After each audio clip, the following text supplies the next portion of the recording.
Labour's 5% housing scheme will backfire. Let's have a look. Hello everyone, Florian here and welcome to another episode of HeiseSays. Grab your hashtag, the coffee machine is broken at the petrol station, expensive refrigerated, wanky bloody Japanese coffee, and let's have a look at this article. Well, just discussing concerns regarding the 5% deposit scheme that Labour's put forward, Albanese's 5% scheme. It's been expanded now, many people can get access to this. Now, I understand why people will take advantage of it. There's fear-mongering in this article that people may, with huge loans may get into a whole lot of trouble. But here's the thing. You want to get into housing, you want to have security, you want to have stability, you want to have an asset that you can actually live in as you retire. Life's a lot easier if you've got a paid-off house when you retire than if you've got a huge super balance and no property. Because where's it all going to go anyway? You've got years of paying fees and other people to manage it and grow it for you. And you've also had the opportunity cost of having to pay rent rather than paying off a mortgage and building an asset. So I'm frustrated. I'm really frustrated that previous generations who didn't have the burden of forced savings and who had more opportunities, frankly, with regards to getting into the property market than the younger generations now want to change the rules and screw it all up again. That's why I was a big fan of allowing people to use their super to get into their house. But anyway, so let's have a look at this one. I can see why people are going for it. I can see why people are taking advantage of it because they want to get into a home. It's the Australian way. So this is a warning from the RBA chief. So RBA chief warns 5% deposit scheme might make homes unaffordable again. Well, is housing even affordable at the moment? It depends on. Let's have a chat about this one. It depends on how you measure it, everyone. What your yardstick is with regards to affordability for housing. Now we have this romantic fantasy that housing should be affordable on one income. Okay? That doesn't exist anymore. Now you need to have two incomes, and they need to be decent incomes. You need at least, frankly, for most places where you're buying, you need two people each earning six figures. Because after you've got your taxes, after everything is taken away, you don't have that much left in your pocket. And you need that to get into the market. When we look back historically, people will say housing was only 4 times wages of an individual person, and 5 times, 6 times. And you look at it now, house is $1 million, wages $100,000. That's 10 times. It's gone terrible. The point is, now you need 2 people to work in a household. Mum and dad both need to work. Kids need to be put in a childcare. Now, the more paranoid conspiratorial side of me is under the opinion that there's this big push to get women into the workforce because you increase your tax base, you reduce the cost of labor because you've essentially doubled the capacity, and of course everything goes up. The staples that we need to build a family, build a life together goes up because now everyone has 2 people earning income. And it's a situation now, if you want to be a one-income family, buying a house, living a life, keeping one person at home, be it the dad or the mum, you need to be earning double the average wage. Because if we look at household, 2 people, 200 grand household income, 5 times that, $1 million, you can get a house for that. It's 5 times. It's not that drastic compared to how it was in the past. And if you look at the opulence, size and scale of houses that people have nowadays compared to those in the past, it all evens out really.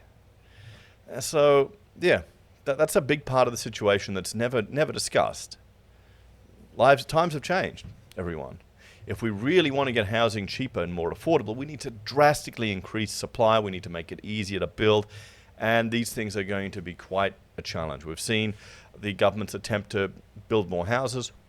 One suggestion, I've got a few ideas for housing.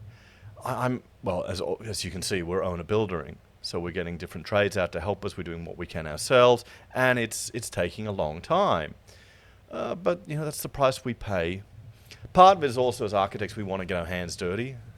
In that regards, it's actually very useful. Could I claim it as CPD, building my own house? I mean, we've learned all about mixing concrete, tying rebar, building things, welding stuff together, fabricating things.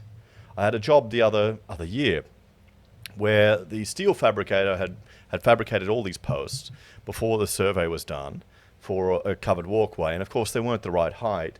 And I'm there going, well, just cut them all, weld a bit more onto it, buried under the ground, you won't see it, you get the height you need.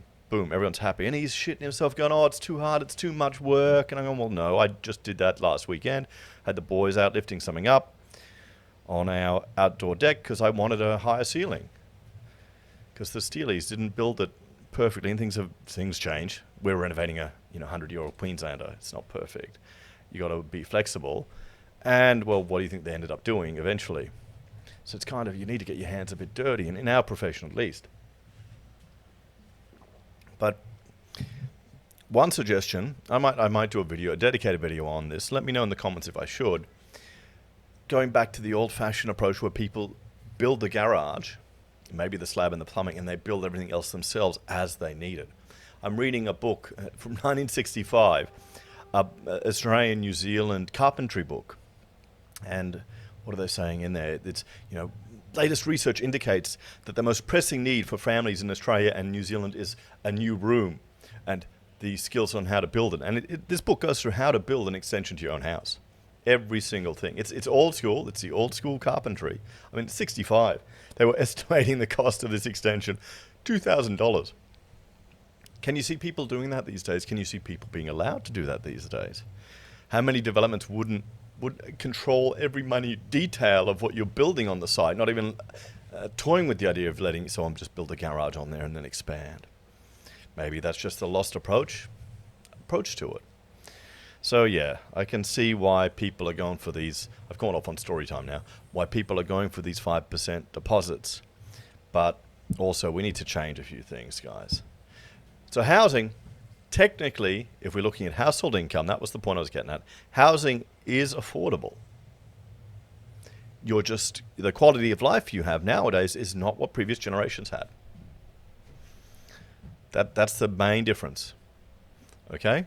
I'm not saying all housing is affordable. I'm not saying the stuff in Sydney, which is obviously being bought for development or turned into an investor return. But you can still get housing affordable if you live a less luxurious life. How dare you only have one person working in your household? That's not allowed. That's only for the higher earners, not for the workers, not for all of us. The Reserve Bank of Australia has raised concerns about the government's first home guarantee scheme, which allows first-time buyers to enter the market with just a 5% deposit. The RBA Governor, Michelle Bullock, has cautioned that the scheme aimed at easing housing affordability may inadvertently push property prices even higher, exacerbating the country's housing crisis. Well, yeah, you've just instantly increased the demand. You've increased the demand for housing. Yeah, of course, that's what's going to happen. These schemes always increase demand. And they usually just make it harder to produce supply. I had a viewer sent me an email the other day. I haven't responded to it yet, I should. But he had a building company. And what was he saying? He went out on holiday, was relaxing, thinking, why the hell am I jumping through all these hoops just to keep all my employees busy? It was a decent-sized construction company. He was hamstrung by the amount of work he could take on for the insurance the government forced him to take. And he just said, he thought to himself, he's making more money when it's just him doing 3 houses a year and bringing in subbies to do it rather than running the whole machinations of a big firm. So he just stepped away from it after the COVID bullshit and now just builds his own things. But the funny thing is he was forced to get insurance to protect himself from himself going bust. So there you go. But that just shows you the shift, doesn't it? Government is just adding more and more costs to these things. And now they're increasing the demand side there. But, I mean, it wins votes. I bet you a lot of people would have voted for Labor for that and for the university HECS forgiveness. I bet you they were 2 reasons. They were enough for people to vote for them. We'll put up with their stupid shit for 3 years, cash out, change over to something more sensible, or see how they go. While the policy is designed to help more Australians step onto the property ladder, its implications for the broader market remain uncertain. In a recent appearance before the Senate Economics Committee, Bullock discussed how the scheme could impact housing prices and the risks it presents to borrowers. Her comments come as the government expands the initiative and modifies its eligibility criteria. High demand, high prices as well. None of us watching this channel are going to be surprised at this. According to Bullock, while the scheme's intention is to ease the path to home ownership, it could lead to a temporary rise in property prices. The policy allows first-time buyers to secure a home with only a 5% deposit, thus bypassing the expensive lender's mortgage insurance. Why don't we have lenders that are offering these loans and waiving the mortgage insurance to provide a competitive advantage? Why isn't there that? Why don't we have enough competition in our banking sector to allow that to manifest? Why is not the market providing? Why does the government need to intervene? That's a fair question. We're very regulated here. Remember, Australia is we're not a country with a bunch of banks. We're a bank with a bunch of country. We're a bank with a bunch of banks with a country, or a housing market. However, this added demand could drive up property prices, particularly in areas where supply is already limited. Bullock noted that although the RBA had not conducted its own analysis of the policy, it was possible that house prices might rise slightly as a result. Yeah, I'd bet a carton on that one, to be honest. I mean, who wouldn't? In August, the Albanese government expanded the scheme, removing caps on the number of applicants and income limits. The maximum price of properties eligible for the scheme also varies, with limits set to $1.5 million in Sydney and $950,000 in Melbourne. This broader reach, according to Treasury modelling, could result in a modest increase in house prices over the next 6 years. I mean, can you blame people for getting into the housing market? It's as good as gold has finally caught up to housing. It's as good as gold, isn't it? So riskier loans are a growing concern. Bullock also highlighted the potential risks to both borrowers and banks, with an increasing number of individuals taking on higher loan-to-value ratios. Isn't that what the point of this insurance scheme is anyway, that the government's paying? The banks are going to be fine. And honestly, if you get into trouble, like they're talking about negative equity here, if you get into negative equity, the bank isn't going to give a shit if you just keep making your payments. They're not going to care. Okay, if you're in negative equity, but you just keep paying it, you're a good little, mortgage moo cow for them, they're not going to care. The problem is if there's a relationship breakdown and then people split and then they have to sell and it all goes to shit. That's what I'd be worrying about the most. These loans with a high proportion of debt compared to the property value may leave buyers vulnerable if property prices fall. In such cases, homeowners could face negative equity, where the amount owed exceeds the value of the property.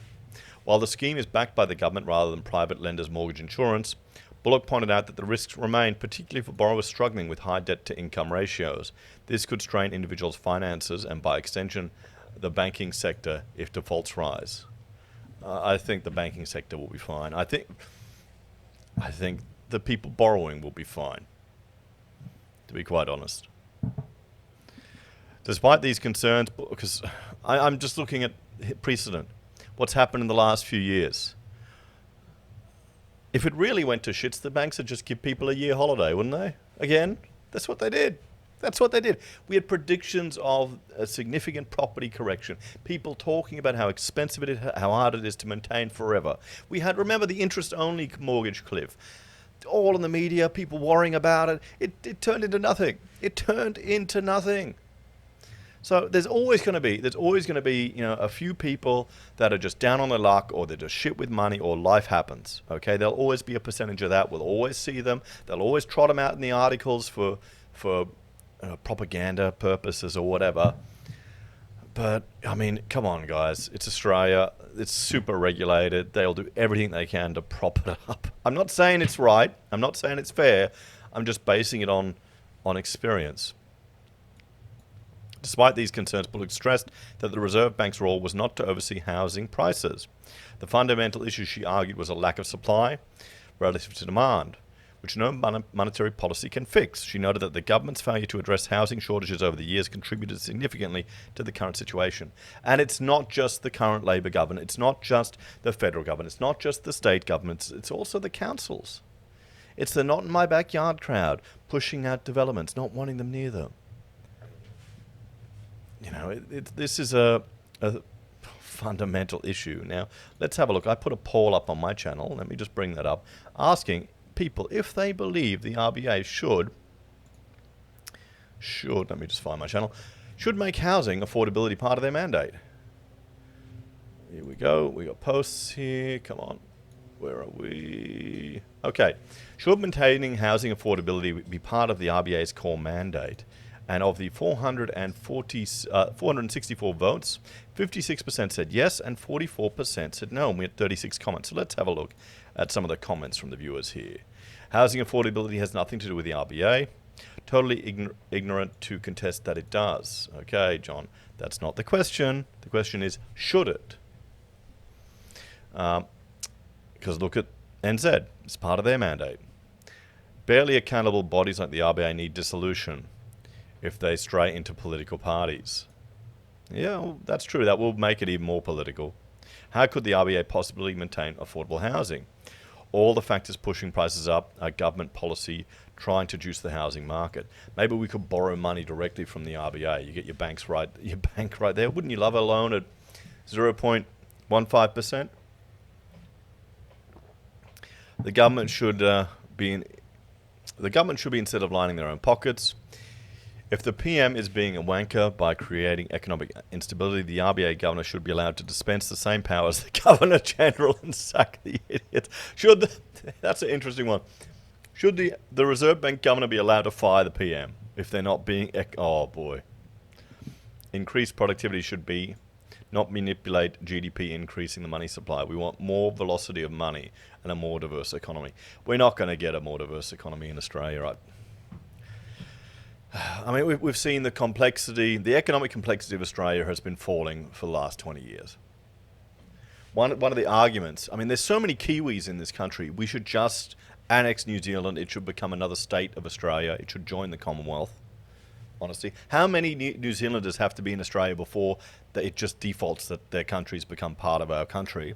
They will actually help improve our economic complexity. Their cheese I'm not bullshitting here. Their cheese is a more advanced product than a lot of the raw minerals we export. So yeah, we need the Kiwis. Just join the Commonwealth, guys. Come on. Most of you are living on the Gold Coast now. It's warmer. It's nice. The RBA's main problem is inflation and employment. Everything else is the responsibility of the state. And the federal government has incentivized land inflation over 30 years. I wouldn't say just the federal, I'd say the state and the local councils too. In fact, the main policy lever of the RBA used is to keep 4 to 5% of Australians deliberately unemployed. Now, that's considered the natural unemployment rate. I would argue we're always going to have a level of unemployment, particularly when we have minimum wages and other things restricting people entering into the market. Maybe they're just not useful enough to be warranted as the minimum wages that need to be paid. So then, if you are advocating for these type of interventions in the market, you have a duty of care to play for them. So if you're shitty about the bludgers, just think of it as that. That's putting a floor where wages can't go below legally. So you've got to take care of those people that can't rise to that level. And maybe they're just inherently. There's a whole lot of issues there, but maybe some of them just can't achieve at that level. Or people that are discriminated against working. You've got a duty to care for them. Look at age discrimination, everyone.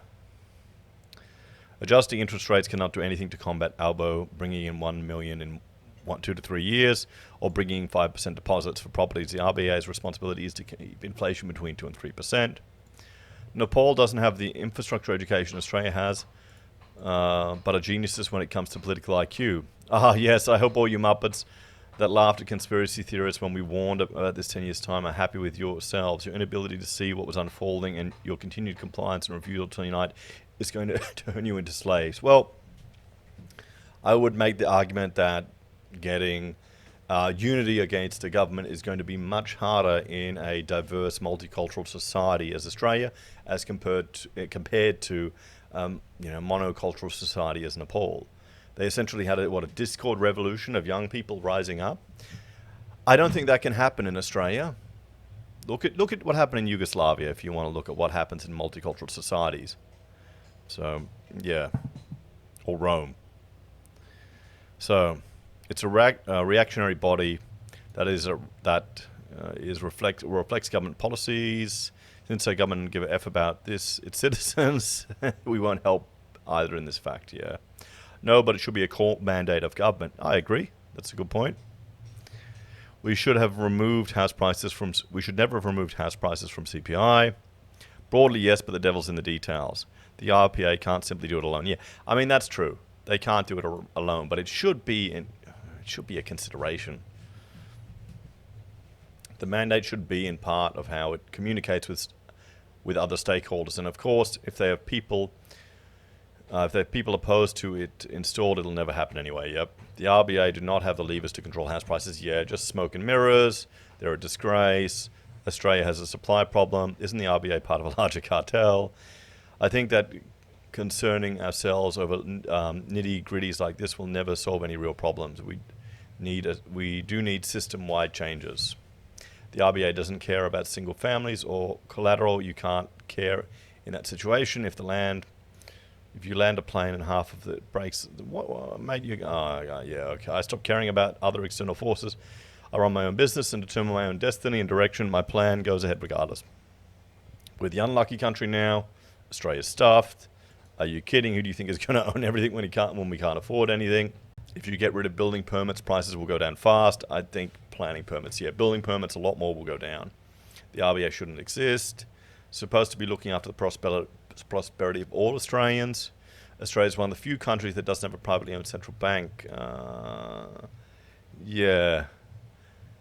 Literally all Western countries, the central bank is an arm of the government. Ran independent doesn't mean private. And then Tesla's asking how, and I said that's another issue right now. We should just, look at the idea. So guys, let's have a bit of a chat about all of this, eh? So there we go. Concerns about the 5% deposit scheme. Will it drive up house prices? Yeah, it will. A little bit. I guarantee it will. I wouldn't be shocked. Should people feel bad about taking advantage of it? No. No. Do it. The deposit is the hardest part to get in. Will negative equity lead to a whole series of bank foreclosures and housing collapse? Is this the final thing that's going to help bring it down? I don't think so, to be honest. I think people will find a way to keep it going. And if it gets really bad, we've seen what happens. Government intervention, kicking the can down the road, printing money. We all pay for it one way or another. Guys, let me know your thoughts on this one, and I'll see you next time. Bye for now.